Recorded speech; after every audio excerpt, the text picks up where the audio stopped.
Tonight on The Roast, Cleo removes sex from its covers, Wayne Swan announces a $7.5 billion hit to government revenue, and Armenians confuse Chechnya with the Czech Republic. Stupid, I'm sorry, they're Americans. Okay, I feel a little bit guilty about the next couple of minutes of stupid Americans jokes. On with the show.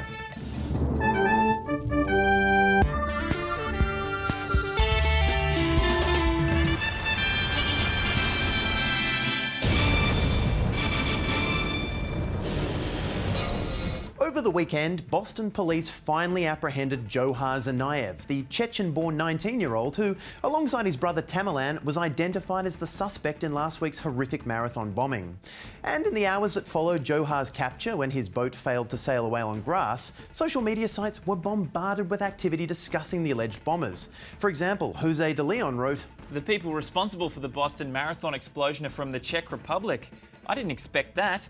Shit, I don't think anyone did." He's right, no one did, especially not anyone who heard they were from Chechnya. But that didn't stop Twitter. "Some Czech mother is about to get lit up. Hashtag get him." Yeah, get him, whoever he is. On the downside, it sounds like some guy in the Czech Republic's about to get lit up.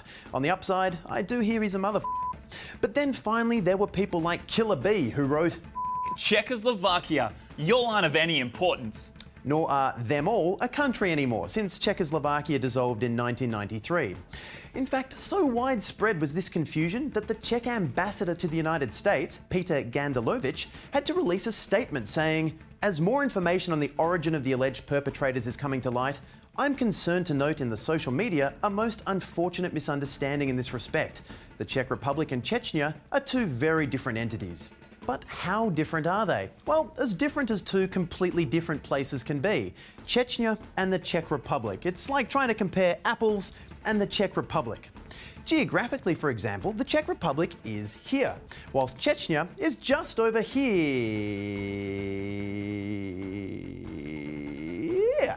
Just 2,735 kilometres away. In Chechnya, the official language is Chechen, whilst in the Czech Republic, it's not. So, some big differences, but to be fair to those tweeters, they are both places. For more, we cross now to Jazz Twemlow, who joins us live from Chechnya. Jazz, can you believe the ignorance of these tweeters, mixing up the Czech Republic with Chechnya? Tell me about it. They are so ignorant. You're in the Czech Republic, aren't you? Yep. Well, thankfully we can move to Dave Ferrier. Dave, where in Chechnya are you?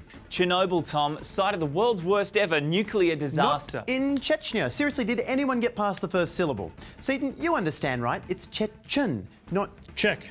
Yes, thank you. Okay, so where are you? One moment, Tom. Checkmate. I'm in Paris. Okay, so it seems to be a more widespread problem than I thought. So much so that in the Czech Republic, the new visa entry form says, "Did you pack your bag yourself? Have you recently been anywhere around live cattle? Do you realise this is not Chechnya?" And I'm willing to bet Nick Richardson realises that. Nick? Damn right. You're in your bedroom, aren't you? Oh, you know it. You don't need me standing in front of a building on the other side of the world when I have the world at my fingertips. Good-o. So Nick, how do mistakes like this get made? Well, it certainly is ironic that these ignoramuses... Ignorami? What is it? Yeah, I don't know. Just Google it. Nah, I'll just go with ignoramuses. It's ironic that these ignoramuses have access to a wealth of information online, but still manage to tweet mistakes online. Americans love irony. Not. Yeah, but they probably pronounce it irony. Idiots. Idiots. I guess you'd say they couldn't care less. Yeah, except they'd say they could care less. So how can we rectify this trend in online carelessness? I'll just roll with it, Tom. Ignorance is bliss. Americans would rather lump two countries together and hate them equally, rather than pick one, just really go to town. Isn't that right, John Oliver? You can say what you like about Australian racism, Andy. It is undeniably specific. Yeah, we may be comfortably racist, but at least we're accurately racist. We know the difference between two countries. The differences are the things we hate. Thanks, Nick. Next up tonight, and more than 40 years after introducing the sealed section to its readers, Cleo magazine announced it'll be cleaning up its image and cutting references to sex from the front covers of future issues. In which case, I presume this article from today's relaunch was about a man who's fallen asleep next to 300 girls. Something somehow far creepier than if he'd just had sex with them.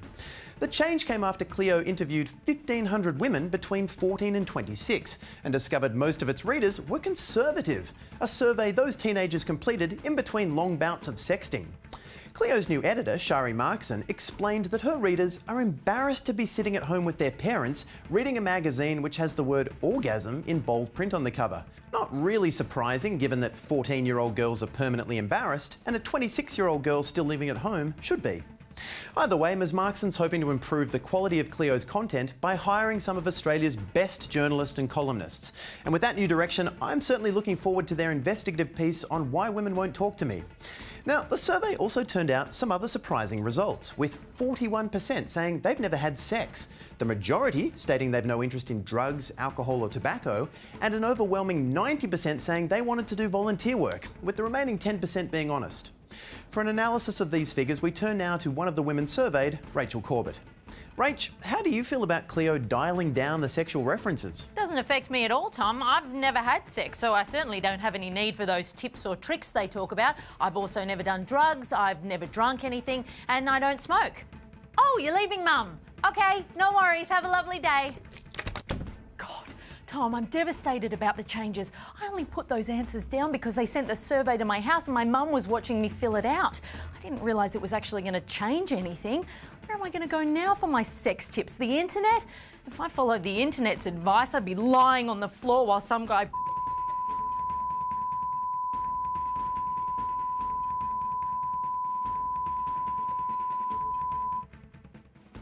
Thanks, Rachel. You lost me at cats, mostly.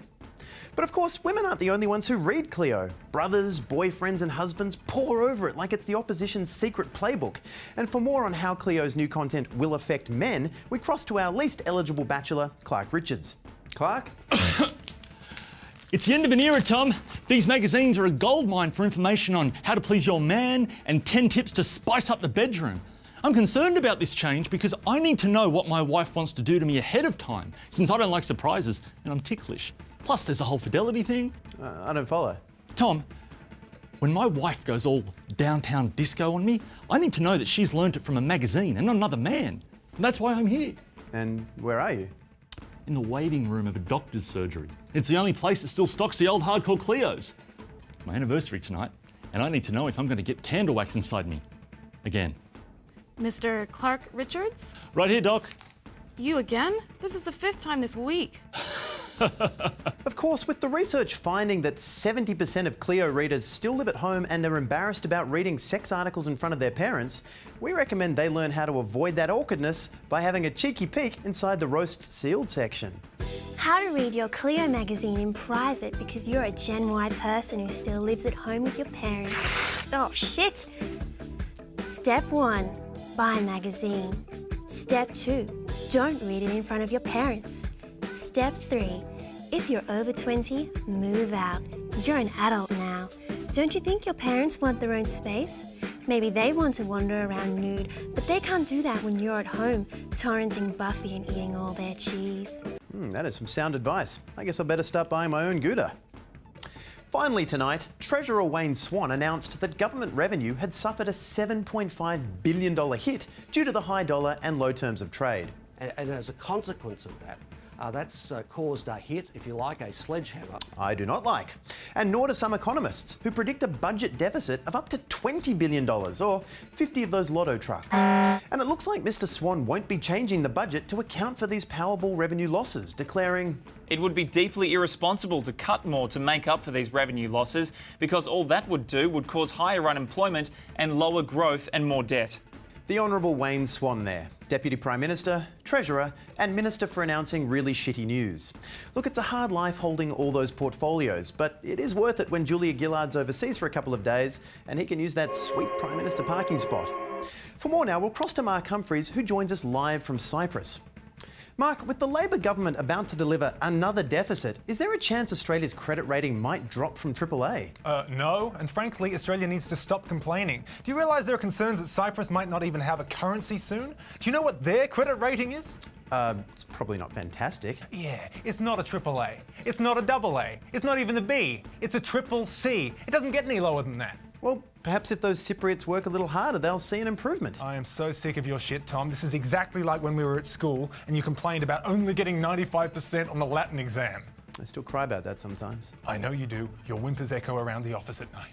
Well, sure, I don't think Australia's problems are as bad as Cyprus's, but they're not completely insignificant. We lost $7.5 billion in revenue. Yes, Tom, I feel so sorry for Australia being hit with a high dollar. Oh no, people are investing in Australia's currency too much. Australia's too popular. Meanwhile, here in Cyprus, the EU are trying to kick them out of the euro. Okay, so things are bad there, I get that. But so what? I'm concerned about the Australian economy. Tom, are Australia's banks open? Hang on. Yep, everything seems to be in order. Tom, a month ago, Cyprus's banks were closed for 2 weeks. A man tried to drive a bulldozer into them to get food money. Yeah, well, I had to almost pay $2 to use the ATM until I remembered there was that other one right next to it.